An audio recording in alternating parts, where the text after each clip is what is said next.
It was the saddest man I've ever seen when I saw Karl Ove for the first time. The saddest man? Saddest man. Unbelievable sad. I've never seen such a sad creature before.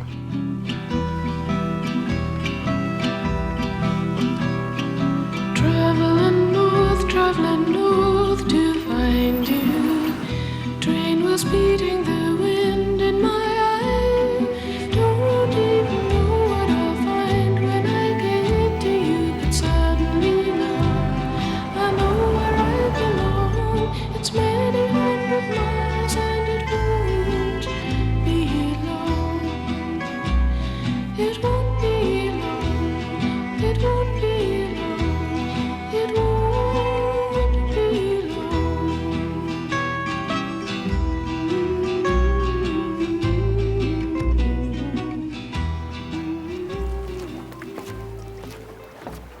Voor het hart is het leven simpel. Het slaat zolang het kan, dan stopt het. Zo begint de 6-delige romancyclus van Karl Ove Knausgård, Mijn strijd. Knausgård is een fenomeen. Niet alleen in Scandinavië, waar zijn naam werd verbasterd tot een werkwoord. Wim Brands. Mijn strijd ontstond uit het onvermogen een nieuw boek te bedenken. Waarna Knausgård besloot over zichzelf, zijn familie, zijn vrienden te schrijven. Een gewoon leven, niets ontziend beschreven. Dat is kort gezegd mijn strijd. Dat onverwacht een groot succes werd. Knausgård is vertaald in 20 talen, heeft miljoenen lezers. En hij is klaar, zegt hij. Hij zal geen fictie meer schrijven.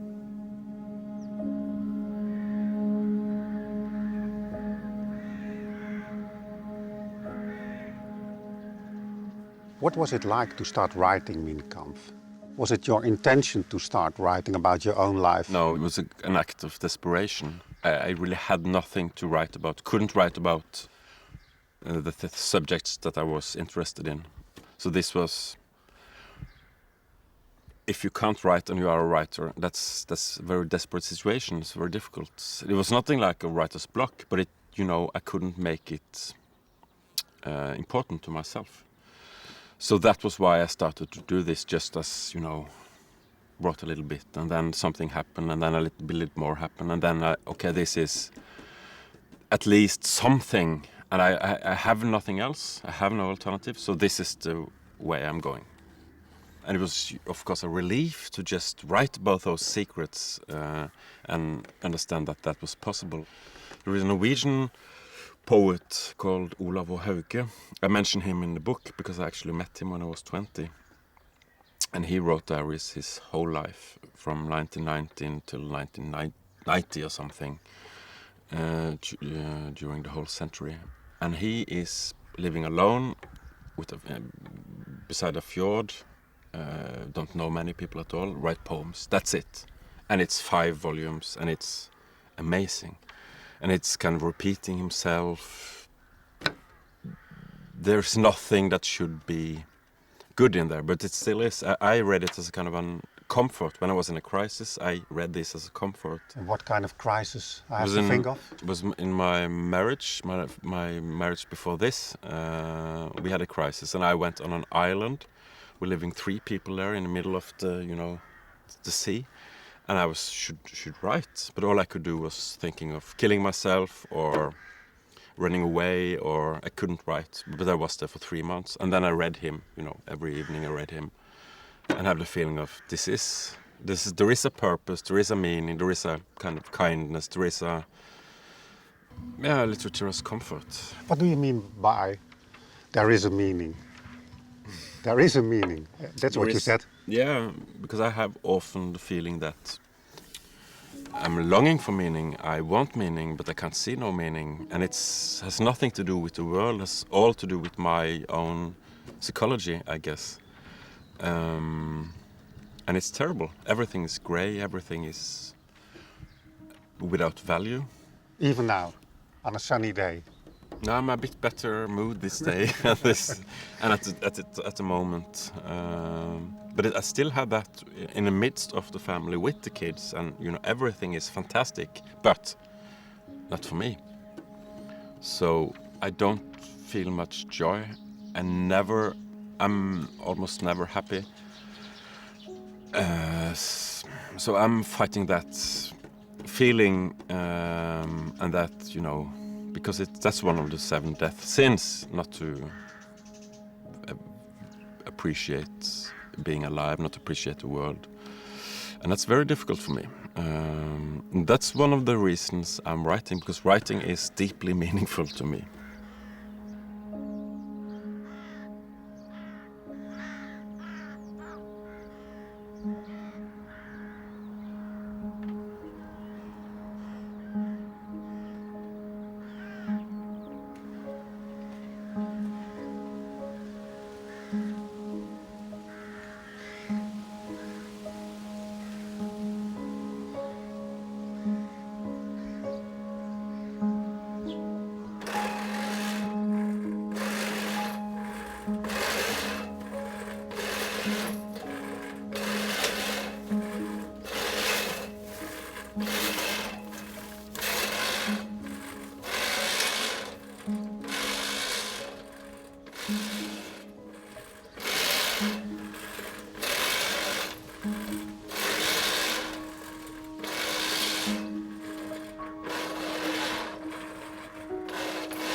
Karl Ove, for how long have you been living here?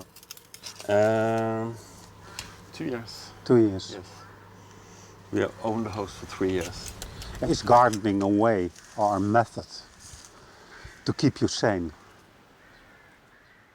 It is kind of, my father was in the garden a lot. That was what he did when he was home. And I never thought I would do it. I never thought I would be in the garden. But there is a certain peace in doing it, and also a kind of escape in that too. Because you're occupied with something, you don't think of anything particularly, and you are away from the world, but you're still in the middle of it. So, is that the reason he did it? I guess so. Yeah. I can't really say, but it was like he was obsessed with it.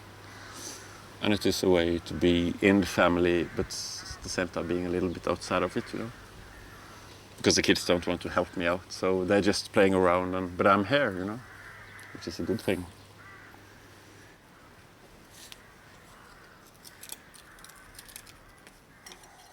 This project was kind of enormously risk for me to do. And if you take a risk, you can fail. And then if you know that you can fail, it's dangerous, and you get frightened, and you have to overcome that. And it's a real risk. It could be really, a disaster. And especially if you do this, what I did, write about my family, what if that became a kind of a disaster, a terrible, bad novel? I mean, then it would be a double catastrophe. But there must have been moments that you thought, well, this is a disaster. And there must have been moments that you thought, well, I can't write about my father, who's an alcoholic. Yeah. I can't write about my secrets. The defining moment for me in this novel is in the first novel. My brother and I are in the house to our grandmother, and my father is dead 2 days ago. And my grandmother is asking, do you drink? And I thought, okay, she's scared of my father who drank himself to death, and she would want to control us that we don't drink. She wanted to know if you... Yeah, if I drink. And then I realized, no, she wants to drink. And then me and my brother had a discussion, what do we do? And then we decided we'll drink with her. And then we get drunk with her 2 days after my father was dead in the next room. And when I was doing that, that was okay. Nobody was there, we did it, and it was a good moment for us because she kind of came to life and started to laugh again. She relaxed for the first time. in many years, I guess. But when I was writing that, I thought, I can't write this. I can't give her away like this. I can't write about this moment because it was such a terrible thing to give away, you know. Why is it such a terrible thing to give away? Because it's it has to do with dignity, I think. Her son is dead. And you are drinking. And we are drinking, which you're not supposed to do. And she's, you know, and we get drunk and laugh. But it was a good moment. And that was why I, you know, decided to have it in the book. Because it was so complex and it was so double. It was bad from the outside, it was good from the inside, you know. And the fact that my father died of alcoholism and he was drinking himself to death, and there we were drinking, and it, you know, and I think that was the crucial part for my family as well, because she have been a loving grandmother to a lot of children, you know, and then I'm writing that she was like this, she was drinking, and that was the moment that was the most difficult in the book, and where I really had to decide, can I do this, should I do this? Why should I do this? What is it? I do it because it's good literature, you know. That's the answer? Yeah. You did it because it's good literature? It made the book, it gave an edge to the whole thing. And I have to admit, yes, that's the main reason for doing it, is because it's good literature.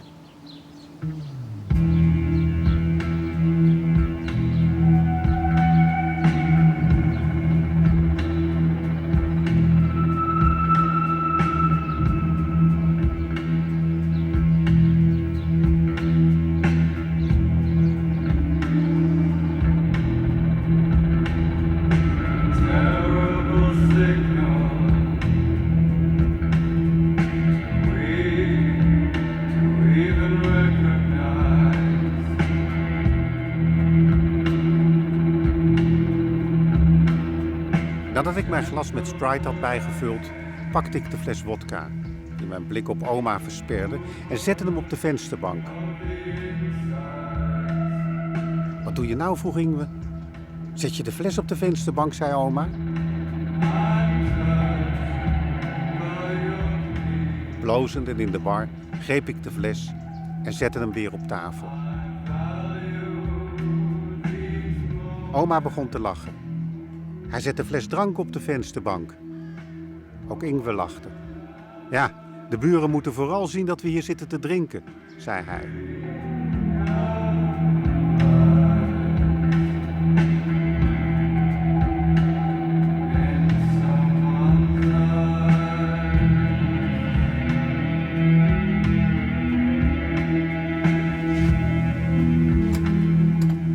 Kaya Angel Oyegården is de beste vriend van Knausgård uit zijn Noorse tijd. Sinds kort woont hij in hetzelfde Zweedse dorp als de schrijver, op 500 meter afstand. Ook hij zag zijn leven gedupliceerd in Mijn strijd. When we met in the 80s, it was the saddest man I've ever seen when I saw Karl Ove for the first time. The saddest man. Saddest man. Unbelievable sad. I've never seen such a sad creature before. But what made him so sad? I didn't know. I couldn't understand it. But the only thing I understood was that it was something that had happened in his life that had made him unable to enjoy. And do you know why now? After reading his books? Did you read his books? I've never. You didn't read his books? No. Why not? Because he read it for me over the phone. All the books? All the books. And then some 1,000 pages more that's not published. I couldn't do it alone, so I was reading what I've written the day before in the morning to Geir each day.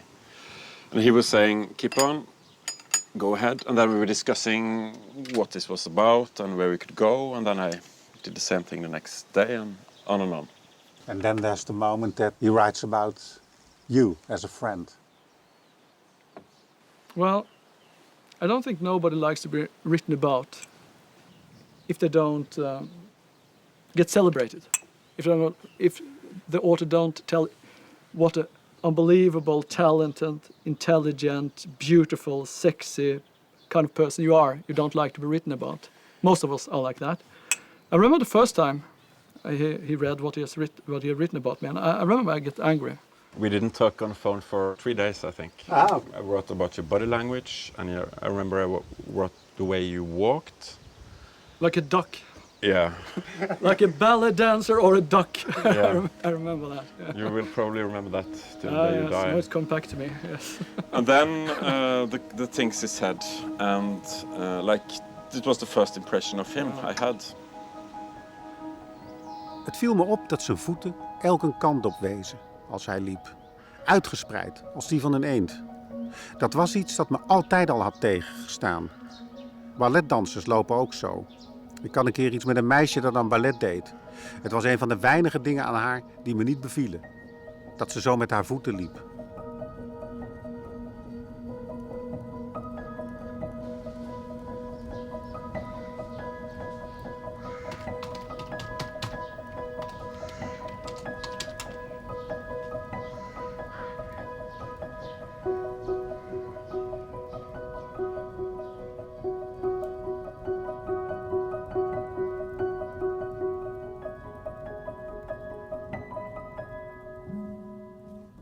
What do you think when you see this? German, English, Swedish, It's Dutch. I don't understand it, I have to say. It's kind of an absurd thing for me. It's like it's not existing, you know. That's how it is. And, well, this is the Norwegian edition. Yeah. When it became a success in Norway, well, what was it like? It was like all hell broke loose. That Yeah, was what it was like. I remember I was at home, you know, and then the first time I was in Norway after the book was released, I sensed something has changed, something is different. People were acting totally different towards me, and there was an attention when I came somewhere that was totally different. And I realized for the first time what I have been doing. I've been giving away myself, giving away my family. I felt so extremely bad. And then I decided I should never think about that again. This has to go on, and I shall not think about it. But was there never a moment during the writing that you realized that such a thing could happen? Well, because I never thought it would be... A bestseller? No, never. So I thought it was kind of for a minority of people who was interested in literature and ready for experimentation in realism. So that never occurred to me that this would be, you know, selling so many books. You write about your father, you write about your wife, Yeah. who suffers from a bipolar disorder. Yeah. Wasn't it difficult to write about her? There is a feeling of my father is my father, you know. It's I have a feeling I have a right to write about him whatever I like, because he was the one who made me, he was the one who raised me, and there's no way someone could say you can't write about your father. And with my wife, she's still my wife, and she agrees to it, you know. This is, yeah, you can do this. The only real painful thing was in the last book. The last book is about the consequences of the 5 first books. And one of the consequences was that Linda had a kind of a breakdown. She was hospitalized. And I guess partly because of the stress of the situation, because it was so hysteric around us, you know. And then having to write about her being manic, so vulnerable, so out of control, that was extremely difficult to do. And I can say, I do this with a pure heart, but I also do this because I want the book to be good. And why do I want that? I mean... Why? Yeah. That's a good question. Yes, it is. Well, give me the answer.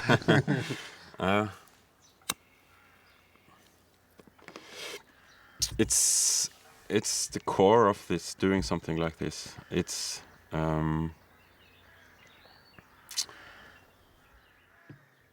I am a writer, and I want to do as good as I can, almost to every cost. I mean, if I could cut my left arm off to do a good novel, I will do it.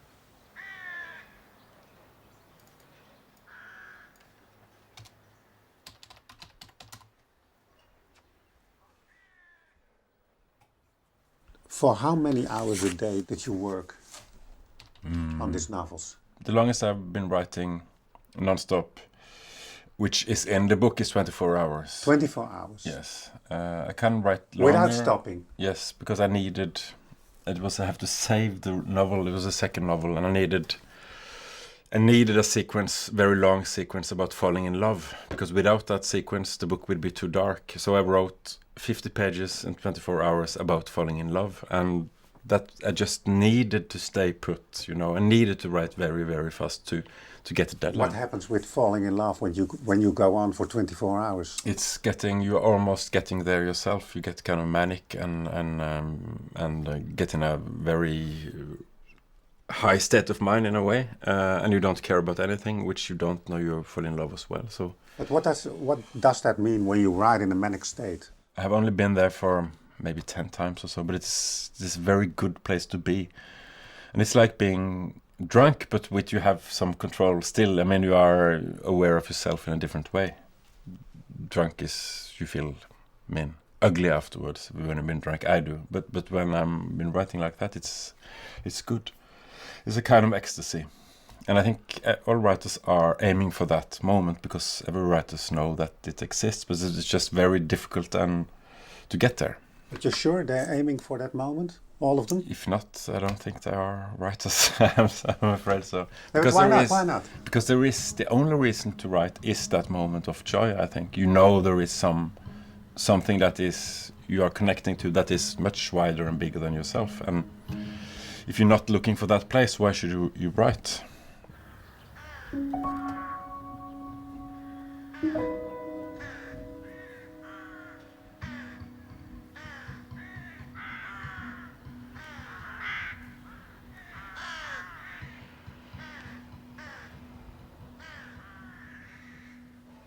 You started to write Min Kampf because you were frustrated. You didn't have time to write. Yeah. You found out that you had time when you started, after your kids went to school. So something interesting happened with the prison you were in. Yeah. Like I painted my prison. But that's interesting. Writing has to do, in your case, with freedom. Yes. With a sense of freedom. Yes. Very much so. Painting your prison, that's what you said. Yeah, very much so. And, being free to express yourself in a social situation. I don't express myself. I sit like this and don't say anything. And there is so many things going on the inside with feelings and, thoughts. And that's how it is for everybody. But I don't have that last part where I can communicate that to other people. You finished Min Kampf. Yeah. And I can imagine that it must be that it must be impossible to write other novels. That was the whole point with the thing. I wanted it to be over with, to, use everything I had, and that's it. So now I'm doing things that are associated with literature, writing essays, wrote a film script, translated a book, and then we put up a publishing house, so we publish books in Norway. That's what I'm going to do. You're not going to write not novels, no. Enough is enough. You left the prison. I wanted to. You wanted to, but you're still. Yeah, in a way, of course. But my life is much better now than before. Did the books change the person you are? A little bit, I think. Yes, I'm not so afraid as I was. But yeah. Less afraid. Yeah. Of what? Of you, for instance. Thank you. Thank you. Some Holy Ghost keeps me hanging on, hanging on.